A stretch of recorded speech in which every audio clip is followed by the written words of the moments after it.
This is lecture 55A in the ABCs of Communism, Bolshevism 2018, next year's edition, Volume 3, Communism in East Asia.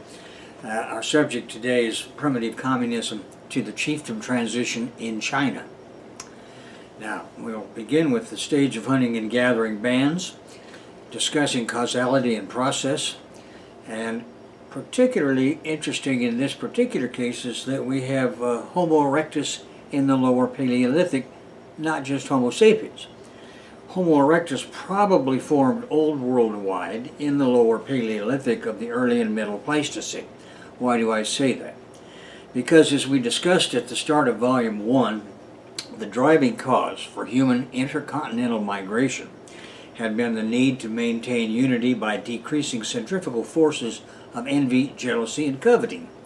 The move out of Africa had been a move into the less accommodating environments of Eurasia. It was a trek that diverted what would have been surplus social product accumulation into the needed social product to survive. Because labor time in Eurasia would have been necessarily spent on making clothing and footwear, not to mention hunting and gathering implements, and not in accumulating surplus that would inevitably be unequally distributed within the band. By the time people reached China, their cubic centimeter cranial capacity should have been well on the way to 1,000 cc's from its original origin African size of roughly 500 cc's. The increase reflecting the need to employ culture to deal with both the new environments and the concomitant of sophisticated thought required by the entire process. In other words, erectus formed on the march, so to speak, from its Australopithecine origins. The artifact assemblages would have reflected this. How would that have meant? Well, in Africa and adjacent Mediterranean Europe, people would have spent more time beautifying and perfecting their stone tools as a means of diverting labor time from actual hunting and gathering into less social product accumulation through manufacturing activity. So more time than they would have found necessary in the route to China, where a cutting edge and directed percussion would have been sufficient to achieve the purpose of obtaining food or making tools. Somewhat, this would have meant that in the west part of Eurasia, a more sophisticated lithic technology would be prevalent than the east of this geographic spread.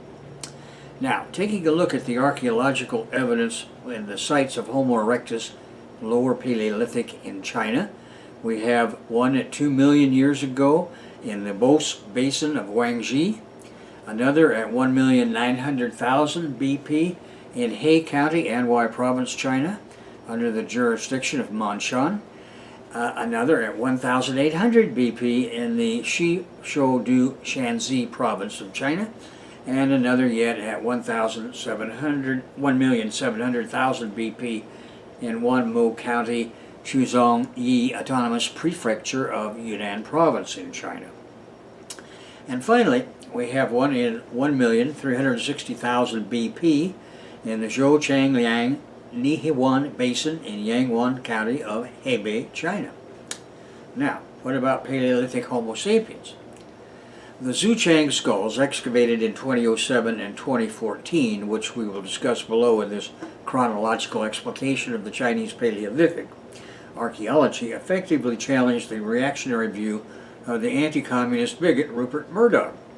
He and those he sponsors have been propagandizing for a very recent African origin for Homo sapiens.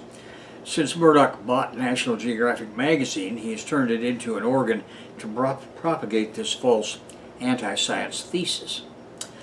That view was never acceptable because it would have required ignoring all of the world's archaeological evidence that proves the evolution of Homo through preceding Australopithecine and then erectus stages prior to becoming fully Homo by 1 million years ago.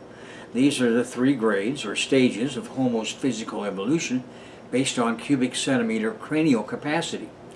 And it is brain size that is the only scientifically acceptable basis for human speciation. Why?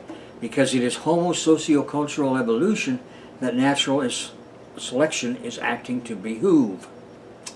Why is this true? Because cranial capacity reflects humanity's ability to use culture. Culture gives humanity its irreversible, unchallengeable survival superiority. Culture is the way humans interact with their environment. And as we know, culture is defined anthropologically as the forces of production determining what relations of production are possible. Taken together, these are called the mode of production, and as such they form the base of society upon which a superstructure or worldview arises. In other words, in anthropological science, the mode of production is technology and social organization upon which ideology arises as a superstructure. Now let's take a look at the archaeological evidence of Paleolithic sites in China of Homo sapiens. The most famous of all probably is the Choukoutian locality 15, spelled Zhoukoudin. Choukoutian locality 15 is part of the limestone cave complex of the Choukoutian site located 30 miles southwest of Beijing.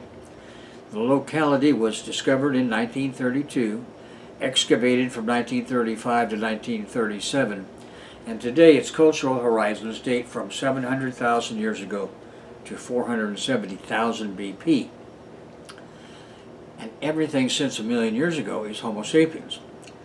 A large quantity of vertebrate fossils and lithic artifacts was unearthed at Choukoutian. Fossil assemblages indicate a late middle to early upper Pleistocene age, and limited uranium series dates give an estimated age range between 140 to 110,000 years ago for this cultural horizon. The rich lithic assemblage is composed of more than 10,000 stone artifacts, including hammerstones, cores, flakes, retouched pieces, and chunks, with the latter predominating.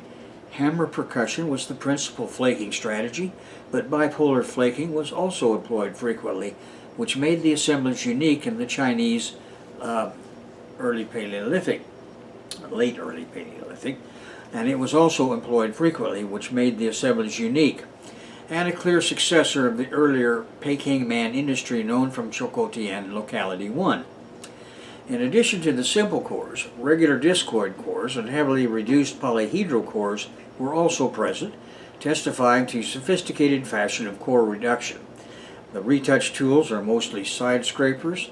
Other tool types include chopping tools, backed knives, points, awls, notches, and burins.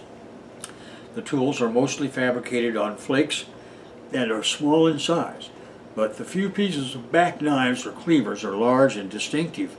Most of the artifacts were fabricated from locally available quartz, a raw material source characterized by high abundance and low workability. An analysis of raw material utilization reveals that some simple but practical and efficient strategies were adopted to make use of these raw materials. Different materials were procured and consumed differently. The site was provisioned with abundant potential tool-making materials. Numerous flakes were detached, but only a portion was selected for modification and utilization, according to the most recent report in 2003 by Professor Gao, GAO. Now, sites in the Luonan Basin. Since 1995, more than 300 sites have been found in the Luonan Basin of southern Shanxi province in central China. Among them, only Long Yadong is a cave site, and the others are open-air sites. Tens of thousands of stone artifacts have been collected from different river terraces along the Luonan River, and most of them are surface finds, according to Professor Wang and his paper in 2005. Paleomagnetism and OSL dating suggests that ancient humans stayed in the area off and on in the time span between 800,000 and 140,000 years ago. In the most recent document by Professor Liu and associates published in 2007. Now, these sites have attracted a great deal of attention in China because of the discovery of a certain number of Acheulean-like hand axes. That's Acheulean, which you know are one of the primary tools in Africa and Europe. Raw materials used for stone manufacture are overwhelmingly quartzite pebbles.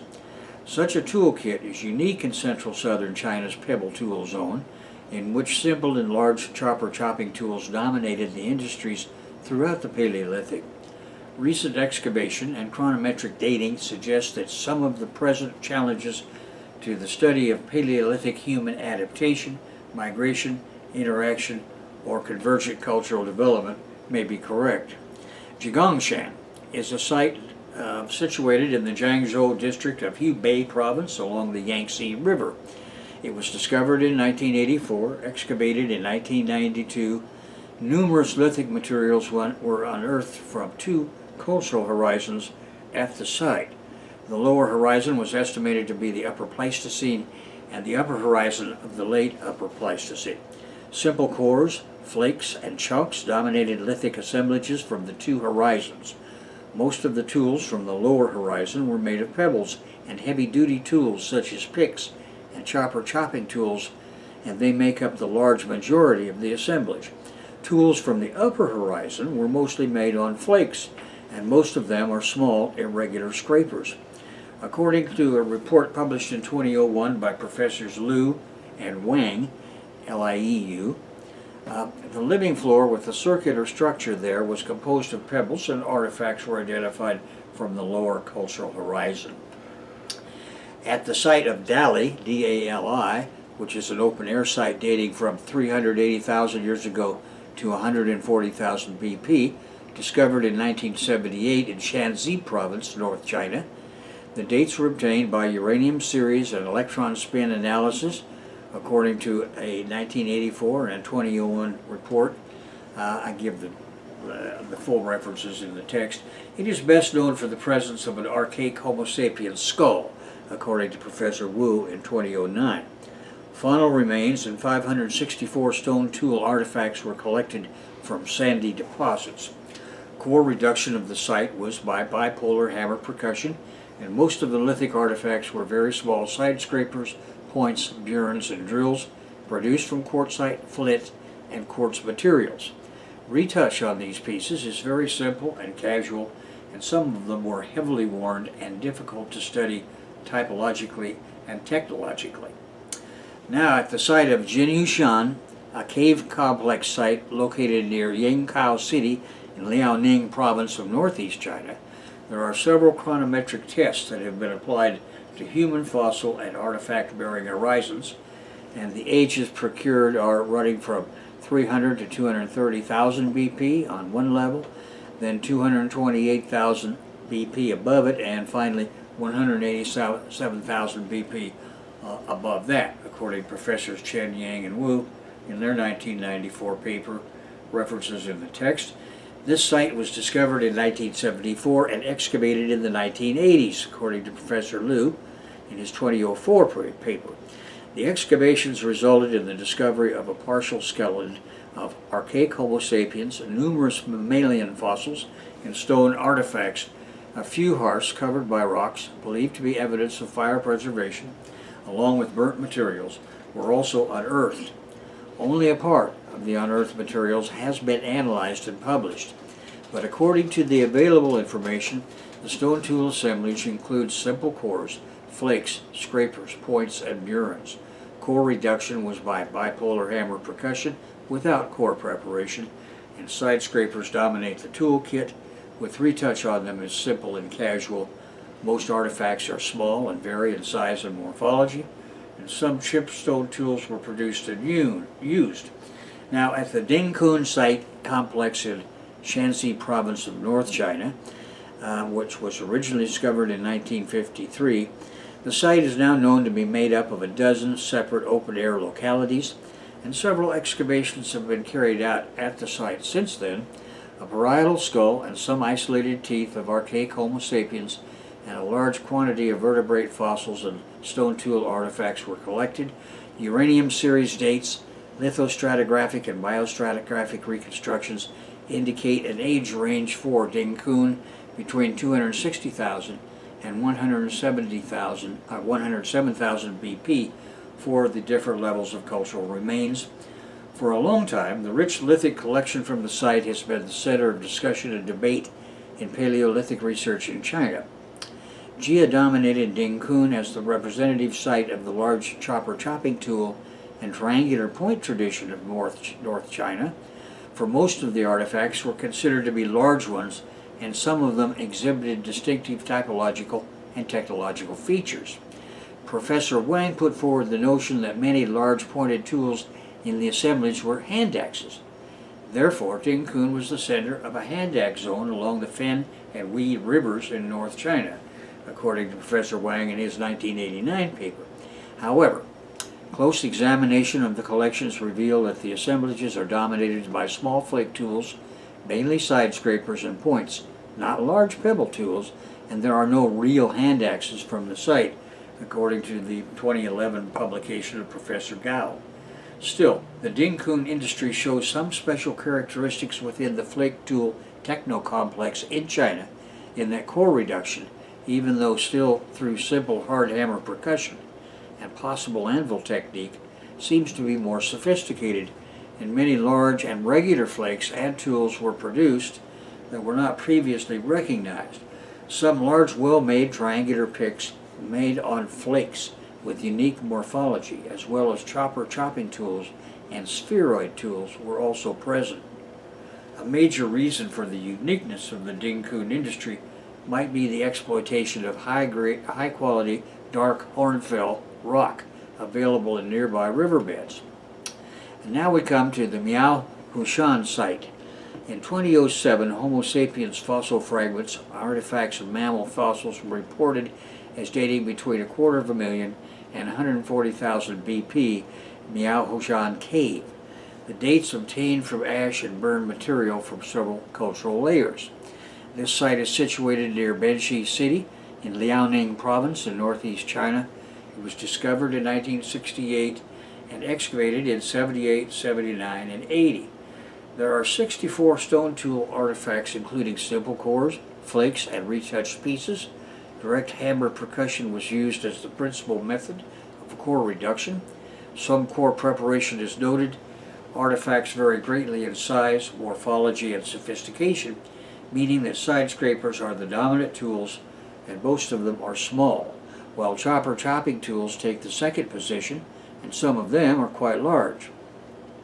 And now we come to the very important Xuchang, Xuchang site, which according to a report in Science magazine from March 4th of this year, 2017, new physical anthropological evidence has emerged that prehistoric hominids in northern China are demonstrative of a combined gene pool of indigenous populations and recent Neanderthal Europeans. Human cranial fossil remains from 125,000 to 105,000 years ago, found in Xuchang in central China's Henan province, share characteristics of Chinese hominids, early modern humans, and German Neanderthals. Research on two skulls, Xuchang 1 and Xuchang 2, discovered in 2007 and 2014 respectively, show a similar occipital bone and inner ear labyrinth structure to Neanderthals, said Li Zhangyang. Li is the first author of the report and a researcher with the Henan Provincial Institute of Cultural Heritage and Archaeology. The Zhejiang crania also had primitive features of Homo erectus pekinensis, or Peking man, found in excavations in the Beijing region between 1923 and 1927 at Chokotian, which we discussed above, including a low neural cranial vault, flat neural cranium, and a short mastoid with inward slopes.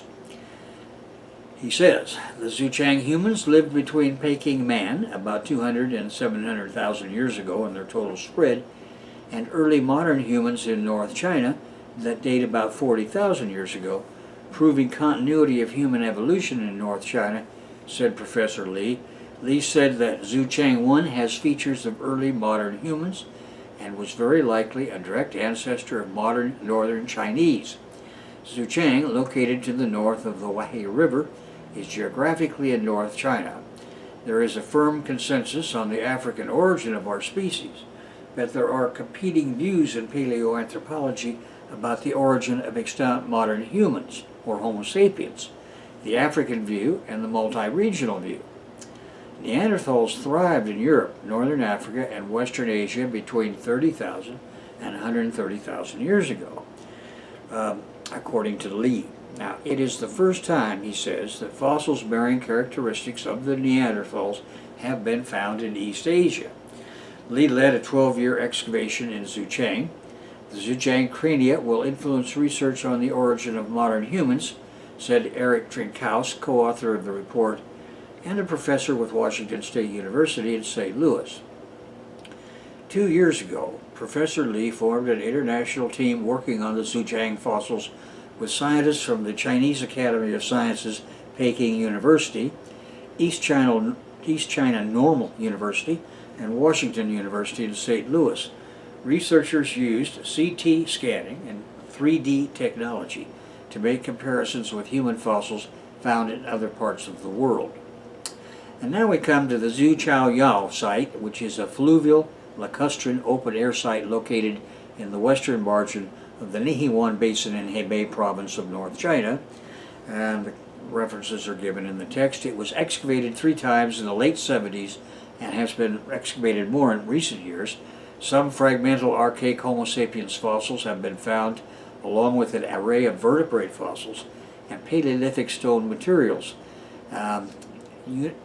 Uranium series, paleomagnetism, and optically stimulated luminescence, OSL, dating have been applied to the site, and dates of 125 to 104,000 BP on the lowest levels, 117,000 BP on those above it, and 69,000 BP have been obtained respectively, references cited.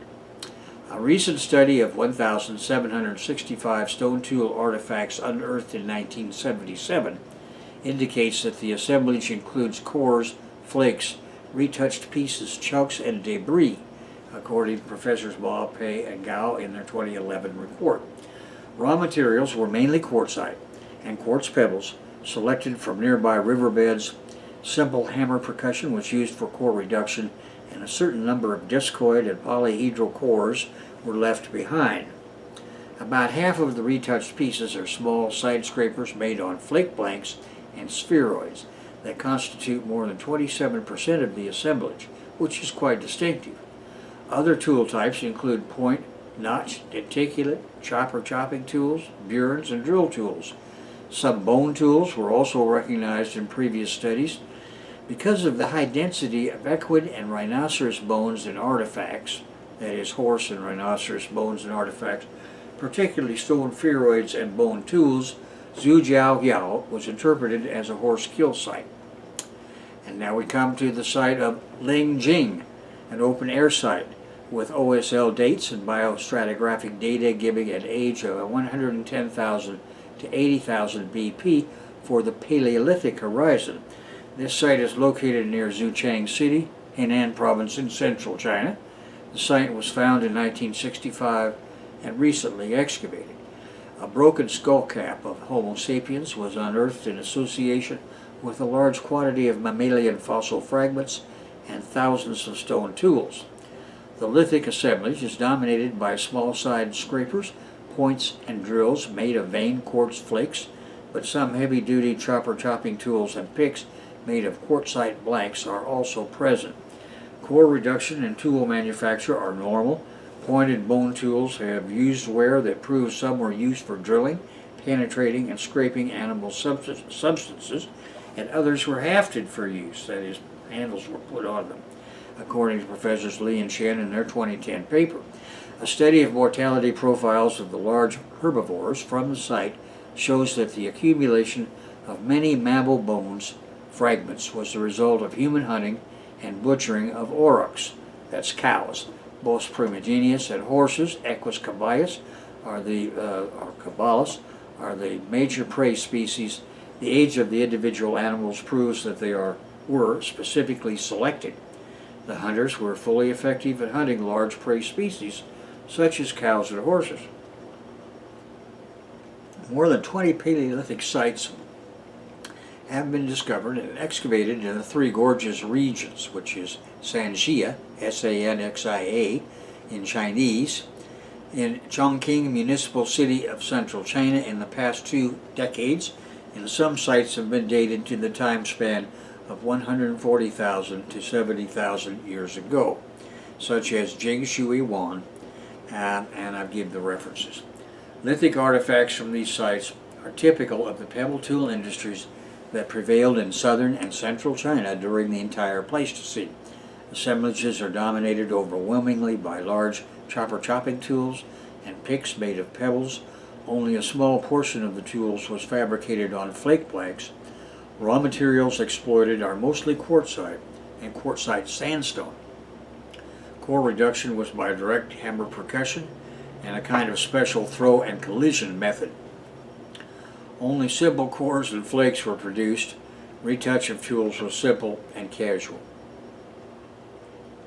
And now we come to the Grand Cave of Dedong, a site located in Guizhou province of South China, discovered and excavated in the 1990s, that has more than 2,000 artifacts unearthed, according to the professors Wang Ho and Si in their 1997 paper.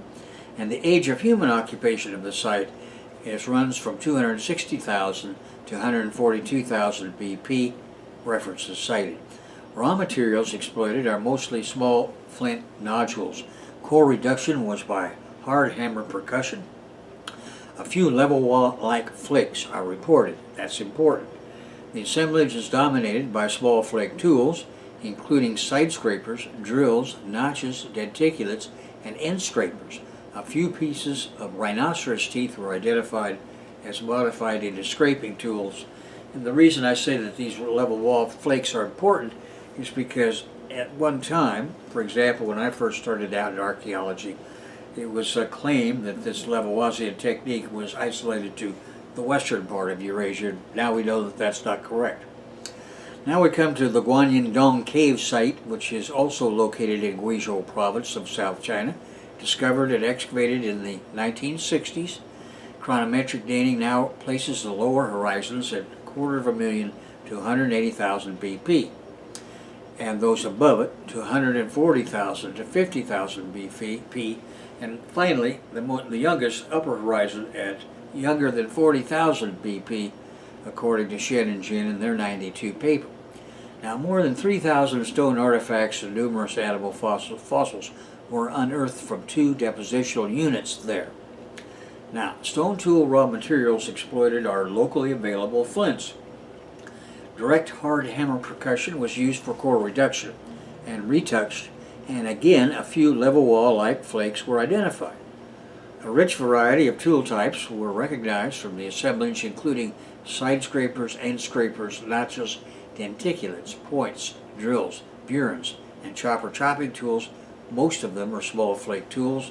The retouched pieces exhibit a simple and irregular mode of modification. Some of them possess more than one cutting edge, and the edges are usually thick and steep. Fossilized teeth of Homo sapiens dating between 125,000 and 80,000 BP have been discovered in Fuyan Cave in Dao County in Hunan. In the Yuchanyan Cave of Daojin County of Hunan, China, there are more fossils dating from 20,000 to 13,800 years ago. And in the Xianren Cave of Daiyan Village in Wenin County of Jiangxi Province, there are many more dating between 18,000 and 17,000 BP. And I go on to a few others. Now we come to the broad spectrum revolution in China and the agricultural revolution in China, which is the archaeological ages of Mesolithic to Neolithic. Now, analysis of stone tools by Professors Liu Li, Richard S. McNeish, and associates shows that the origins of Chinese agriculture lie in the pre-agricultural Paleolithic and Mesolithic. It was during these times that hunter-gatherers harvested wild plants for food and used stone tools. In the Neolithic, these tools would be used to harvest millet and rice. People first exploited a broad spectrum of wild animal and plant resources in what Professor Conrad P. Kotak has named the broad spectrum revolution. It was the necessary prelude to agricultural revolution in China, as well as everywhere else in the world where agriculture arose autochthonously. The Neolithic age in China begins by 16,000 BP. Early evidence for Proto-Chinese millet agriculture is carbon dated to about 9,000 BP. The earliest evidence of cultivated rice found by the Yangtze River is carbon dated to 8,000 years ago, and and farming gave rise to the Jiahu culture between 9000 and 7800 BP, and Daimai-di and Ningjia 3172 cliff carvings dating to 8000 and 7000 BP have been discovered, featuring 8,453 individual characters, such as the sun, moon, stars, gods, and scenes of hunting or grazing. These pictographs are similar to the earliest characters confirmed to be written Chinese. So this is important. Chinese proto-writing existed in Jiahu by 9000 BP. Dadiwan from 7800 to 7400 BP, Daimadi around 8000, and Banpo dating from 7000 BP. So some scholars believe that the Jiahu symbols of 9000 BP were the earliest Chinese writing system. Now let's take a look at millet. M-I-L-L-E-T. Millet's wild ancestors were barnyard grass and paddock grass, and they gave rise to a group of highly variable small-seeded grasses. In Asia, they were domesticated first in a Chinese center. Afterwards, they spread over a wider area, becoming widely grown around the world as cereal crops, that is, grains for fodder and human food. Millets have been found in cultivation in East Asia for over 10,000 years. There were other centers of domestication in Southwest Asia and Africa. Now, millet crops are favored due to their productivity and short growing season under dry, high-temperature conditions. The most widely grown millet is called pearl millet. Then we have finger millet, proso millet, and foxtail millet. That's the next most important crop species. Millets are small grain, annual, warm weather cereals belonging to the grass family. They are highly tolerant of extreme weather conditions such as drought and are nutritious compared to the major cereals such as rice and wheat. They contain low phytic acid and are rich in dietary fiber, iron, calcium, and B vitamins. Moreover, these millets release sugar slowly in the human blood and diminish glucose absorption. Consumption of the minor millets has been practiced since the beginning of the ancient Chinese slave stage. Foxtail millet was the first domesticated millet in China. Indian Yajurveda texts identify foxtail millet. I give the scientific names for all of these, but I won't here. Barnyard millet and black finger millet as commonly consumed in South Asia by 6,500 BP. Archaeologists specializing in paleoethnobotany rely on the relative abundance of charred grains found in archaeological sites to hypothesize that the cultivation of millets in northern China and Korea was of greater prevalence than rice. Millets were an important part of the prehistoric diet in the early Chinese Neolithic, beginning with broom corn and foxtail millet. In 2009, Liu et al. Published the earliest evidence of millet cultivation in China at 10,700 BP from Xishan, C-I-S-H-N. Xishan dates for common millet husk phytoliths and biomolecular components were identified and dated from 10,300 to 8,700 BP.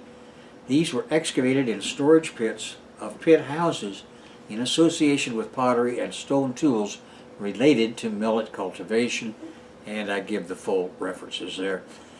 Evidence from Xishan for foxtail millet dates back around 10,500 BP, and it's joined by a 4,000-year-old well-preserved bowl containing well-preserved noodles made from foxtail millet and broom corn millet from the Lahia archaeological site in China.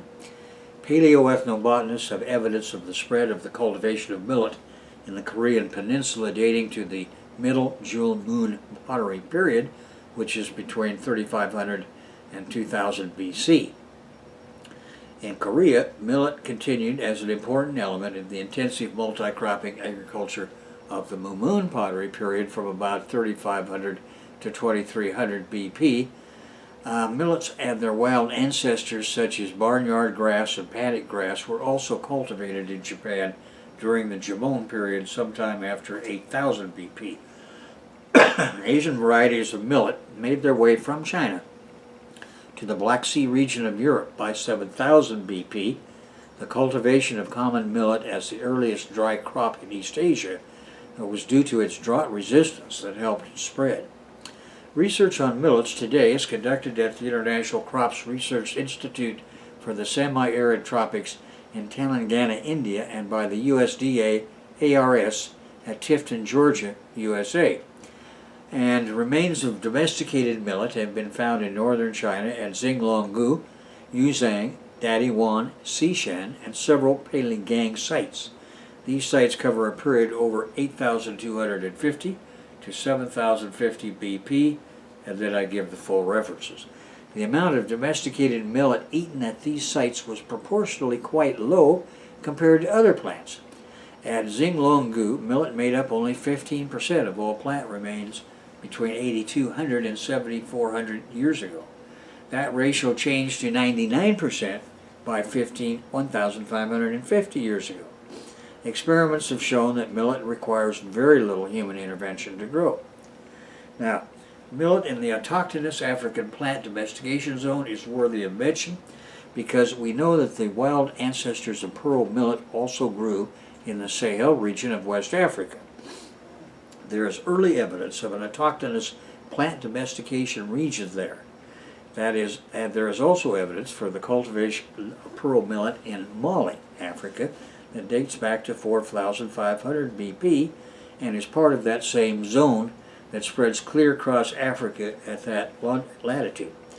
Pearl millet had spread from the Sahel to South Africa by 4,300 BP. And I have long believed that that particular zone is equivalent to the zones of Southwest Asia in the formation of city-states in Africa, which have only begun to be excavated. At any rate, the autochthonous African plant domestication region saw figure millet original domestication in the highlands of East Africa. That domestication occurred before 3000 BC. Its cultivation had spread to South India by 1800 BC. Now let's take a look at rice, for obvious reasons. The excavations at Kwa Hu Kiao, the earliest known Neolithic site in eastern China, have documented rice cultivation by 7,700 years ago, and then I give the references from Nature magazine. Approximately half of the plant remains belonged to the domesticated Japonica species, while the other half were wild types of rice. It is possible that the people of Kwa Hu Kiao also cultivated the wild type, and then I give rest of the references for that. I'll make one important, and that comes from Chapter 4 of the Domestication of Plants and Animals in the book The Archaeology of China, from the late Paleolithic to the early Bronze Age, a 2012 book. Sites of the Hemidu culture from 7,500 to 5,300 years ago in Yuyao and Banpo near Xi'an include millet and spade-like tools made of stone and bone, and evidence of settled rice agriculture has been found at the Hemidu site of Tianloshan, which dates from 7,000 to 6,500 BP, with rice becoming the backbone of the agricultural economy by the advent of the Majiabang culture in southern China. And then we have the references which come from Chapter 5 of that book, The Archaeology of China, from the late Paleolithic to the early Bronze Age, a 2012 book from Cambridge University Press. There is also a long tradition involving agriculture in Chinese mythology. I'm just going to skip over that. As you can see, there have been many long debates on the origins of domesticated rice. Genetic evidence published from the Proceedings of the National Academy of Sciences in the U.S. shows that all forms of Asian rice, both indica and japonica, spring from a single domestication that occurred from 13,500 years ago to 8,200 years ago in China of the wild rice, Dorisa rufipogan. And then I give the full references from those proceedings and from Science magazine and Nature magazine. A 2012 study entitled "A Map of Rice Genome Variation Reveals the Origin of Cultivated Rice." This was published in Nature and in 2012, and I give the references. It has a map of rice genome variation indicating that the domestication of rice occurred in the Pearl River Valley region of China. And this is based on genetic evidence. And then I give you the authors, but of course there's too many to read here. The accepted view, based on archaeological evidence, has been that rice was first domesticated in the region of the Yangtze River Valley in China, but now it looks like the Pearl River might be slightly earlier. McNeish and Libby published in 1995 a book called Origins of Rice Agriculture, based on their research in China, and it's publication number 13 for the Andover Foundation of Archaeology. And it's about the Xian Rendong and Dao Tong Wan sites. These morphological studies of rice phytoliths for the Xian Dong Wan archaeological site clearly show the transition from the collection of wild rice to the cultivation of domesticated rice. The large number of wild rice phytoliths at the Dao Tong Wan level, dating from 12,000 to 11,000 years ago, indicates that wild rice collection was part of the local means of subsistence. Now, changes in the morphology of thousands of phytoliths of the Dao Tong Wan level, dating from 16,000 to 10,000 BP, show that rice was being domesticated at the same time. Now, we see this in that book, Origins of Rice Agriculture, that I just cited, by McNeish and Libby. The Xian Rendong and Dao Tong Wan sites are located in the Dayan Basin southwest of Jiangxi Province in southern China.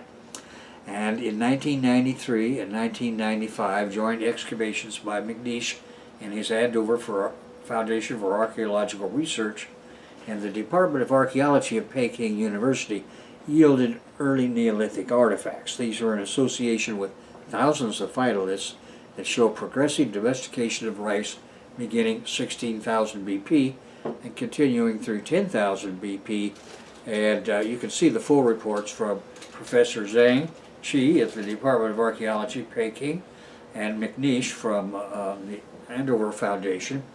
I remember this pretty well because even though I was building my own oil company in Los Angeles and Wyoming, I was in constant touch with McNeish, and whenever he needed money, what we would in business call a bridge loan, he would call me and I'd send it to him. I never knew anybody could get as much mileage out of such a small amount of money. I remember once during those years that when he wasn't in China, he went to Bolivia, but he needed money for that, and he called me, and it wasn't very much, a few $1,000s. Before I knew it, he was back, and he had flown all the way to La Paz, conducted his research there, and come around and come back, but he'd done all of that on just a few $1,000s I'd sent him. But at any rate, getting back to the subject matter, genetic evidence showed that all forms of Asian rice, both Indica and Japonica, sprang from a single domestication of the wild form of Oryza rufipogon that occurred 13,500 to 8,200 years ago, and a 2012 study that we just mentioned of the rice genome variation indicated the Pearl Valley as a region. Now, before this research, the commonly accepted view had been the Yangtze River Valley in China. My own feeling is that these are both probably linked and going on at the same time. In 2011, a combined effort by the Stanford University, New York University, Washington University in St. Louis, and Purdue University has provided evidence for one single origin of domesticated rice in the Yangtze Valley of China, and I give you the references for that in the book. Rice spread to the Middle East, where, according to Zohari and Hoff, the sativa form was recovered from a grave at Susa in Iran that dates to the 1st century AD. The precise date of the first domestication is unknown for it, but depending on the molecular clock estimate, the date is estimated to be 8,200 to 13,500 years ago, and this is consistent with known archaeological data on the subject. In 2006, based on one chloroplast and two nuclear gene regions, Londo et al. Had proposed that the sativa rice variety was domesticated at least twice, and indica in eastern India, Myanmar, and Thailand. They concluded that Japonica had been domesticated in southern China and Vietnam, though conceding that there was archaeological and genetic evidence for a single domestication of rice in the lowlands of China. Now, selection by humans is for non-shattering. The functional allele for non-shattering, being the critical indicator of domestication in grains, as well as 5 other single nucleotide polymorphisms, is identical in both Indica and Japonica. Therefore, in 2008, Vaughan et al. Determined a single domestication event for sativa and that it happened in the region of the Yangtze River Valley. Rice appears to have been used by the early Neolithic populations as cited above in the work of McNeish and Zhang, and now at Lichikun and Yunjian. Evidence of rice cultivation reliance in China by 11,500 BP from experimentation and domestication that began by 16,000 BP is now certain. Because morphological studies of rice phytoliths from the Diaotongwan archaeological site clearly show the transition from the collection of wild rice to the cultivation of domesticated rice. And while the large number of wild rice phytoliths at the Diaotongwan level, dating from zones dating 12,000 to 11,000 BP, indicate that wild rice collection was still part of the local means of subsistence, the changes in the morphology of the Diaotongwan phytoliths dating from 10,000 to 8,000 years ago show that rice by this time had been domesticated. An analysis of Chinese rice residues from Pengtoshan have been carbon dated at 8,200 to 7,800 BC, or from 10,200 to 9,800 years ago. And these prove that rice had been domesticated by that time. Now we come to the stage of simple chiefdoms. Excavation of the Pili Gang culture site in Xinjiang County, Henan, found a community that flourished in 7,500 to 6,900 BP, with evidence of agriculture, constructed buildings, pottery, and burial of the dead. With agriculture came increased population, the ability to store and redistribute crops, and the potential to support specialist craftsmen and administrators. In late Neolithic time, the Yellow River Valley began to establish itself as the center of the Yangshao, Y-A-N-G-S-H-A-O culture, and that lasted from 7,000 to 5,000 years ago, and the first agricultural villages of simple chiefdoms were founded. Then we come to the advanced theocratic chiefdoms. Archaeologically, we find the first evidence for these at Banpo, B-A-N-P-O, in the province of Xi'an, X-I-A-N. Then the Yangshao culture evolved into the Longshan culture, L-O-N-G-S-H-A-N, which was also centered on the Yellow River Basin from 5,000 to 4,000 BP. Again, roughly 1,000 year period that we see elsewhere in the world for the stage of advanced theocratic chiefdoms. Bronze Age ATCs will become kingdoms. The bronze artifacts have been found at the Maijiao culture site between 5,100 and 4,700 years ago. The Bronze Age ATCs are all represented at the lower Zhejiang culture, which dates 4,200 to 3,600 BP, a site in northeast China. Sangjingdui, located in what is now Sichuan province, is the site of a major city of a Bronze Age ATC culture that lasted 800 years from 4,000 to 3,200 BP. Chinese archaeologists have identified the Sangjingdui culture as part of the ancient kingdom Shu, linking the artifacts found at the site to its early legendary kings. And as such, it is the earliest evidence for the transformation of ranks into classes and advanced theocratic chiefdoms into kingdoms. And in the next lecture, we're going to take up the emergence of the slave stage in China and its first kingdoms, and we'll take that through the appearance of the first empire in 221 BC, which unified all of these slave stage kingdoms into one imperial feudal system. In other words, kingdoms became empire, and slavery became feudalism. The reverse political process as to what had happened in Europe and Southwest Asia, but the exact same sociocultural evolutionary process. So with that comment, I'm going to conclude today's lecture. Hope that that gave you some insight into the way in which primitive communism developed in China and arrived at the stage of the chiefdom transition.